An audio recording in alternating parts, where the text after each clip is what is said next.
Because it was, you know, I was on Steve Allen yet. Oh, that was a weird bit. It was a great. But I got to tell you what happened. Thanks, Steve. It's a dumb comedy.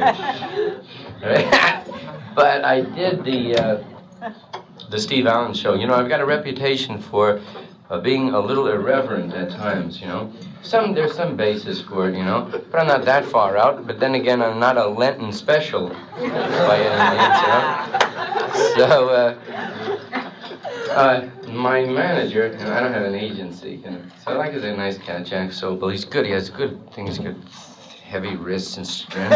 You know, he's good. He's like a good tumble. He's got strength to run around and yell. So, you know, we go with this show, you know, and start talking, and now they have a thing called continuity, where there are censors, you know, from NBC, and they listen to everything that you have to do. Now, this is really a traumatic experience for me, just from the fact that if once I do the routine for somebody, now even though I'll do a routine like verbatim from one show to another show, that gives me a semi-rationalization because I feel funny because you don't know I did the bit before. But to do the same bit for the same person twice, I don't feel like a comic anymore. Then I feel like an actor. You know, even though I created the material myself, I just feel like an actor who's reciting. So for them to say, okay, you're going to do this on the Steve Allen show, word for word, and then do it again, I just don't feel funny. So it's really bugging me. So I got 15 guys that are censors that kind of sit there, you know, and I'm doing the bit. Now, Steve Allen, by the way, is a brilliant guy, very literate. He's the only comic I know that's an excellent, serious writer. You know, he's really a heavyweight as far as intellectual is concerned. And he's got a hip sense of humor. So he's laughing, he's cracking up everything. Now, the producer, Bill Harback, is laughing, but he's got a little more to lose. You know? So I think he's giving these kind of laughs, like, Jesus. You know? So now, I do the bit, finish it all up, you know. The guy says, okay, this, take this out, bam, bam, that's okay. 15 minutes, a lot of time, you know, in an hour show. All right, now it's about a day before, and they go through the rehearsal, all right? So that guy comes out with continuity, you know.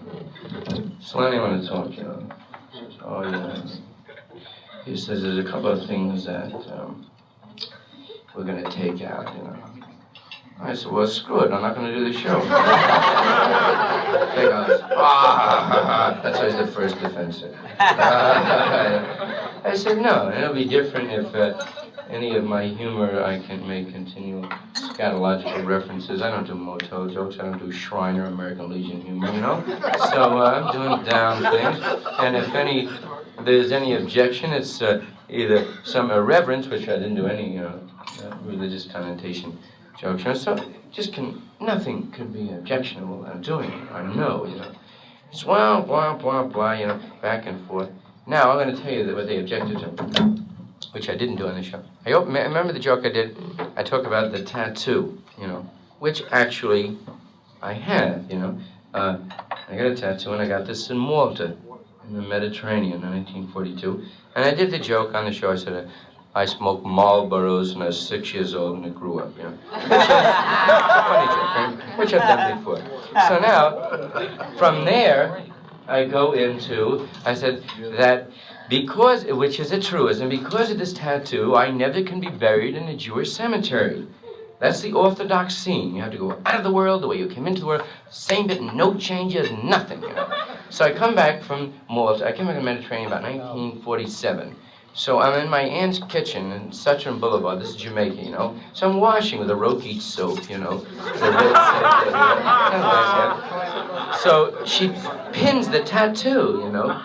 So she looks and she goes, that, it's a Jewish seagull, you know. Got those kind of aunts, they talk that way on the phone. Oh, sorry, hello, label. Excuse me. You know? Gin Rummy voices, you know, Chemin de Fer voices. You know. So she looks and she goes, look what you did! You ruined your arm! You can't be back in the Jewish cemetery! I said, why do you nudge me? They'll cut this sword, they'll bury this in a Gentile cemetery. Bug me, right? Well, continuity says to me, well, that's definitely offensive to the Jewish people. I said, where are you nuts? No, they're very sensitive, you know, them with their strange rituals and their cages and I said, it's not, the truth can never be offensive, it's the truth, that's it. No, blah, blah, blah. Now it's getting back and forth, you know. So now they have a meeting. I'm standing over there like the leper. I'm waiting to put the bell on my neck, you know. Good in Vegas, you know. So. I'm not an existentialist, but I realize, you know, but I'm definitely not a materialistic person, you know. They got, takes me $100 a week to live, you know. I got enough to live another 2 years, that's it, Daddy, you know. I'm not gonna... So the guy's like, blah, blah, blah. Now, come on, now, don't be a baby. You know, that's a good defense. Be a mensch, sell out. You know? So, come here, we talked it over, Lenny, and it's definitely offensive to the Gentile people, too. Oh, yes? How do you figure that? He said, well, what you're saying in essence is that the Gentile people don't care what they bury. Oh, yeah. I'm going to argue with you.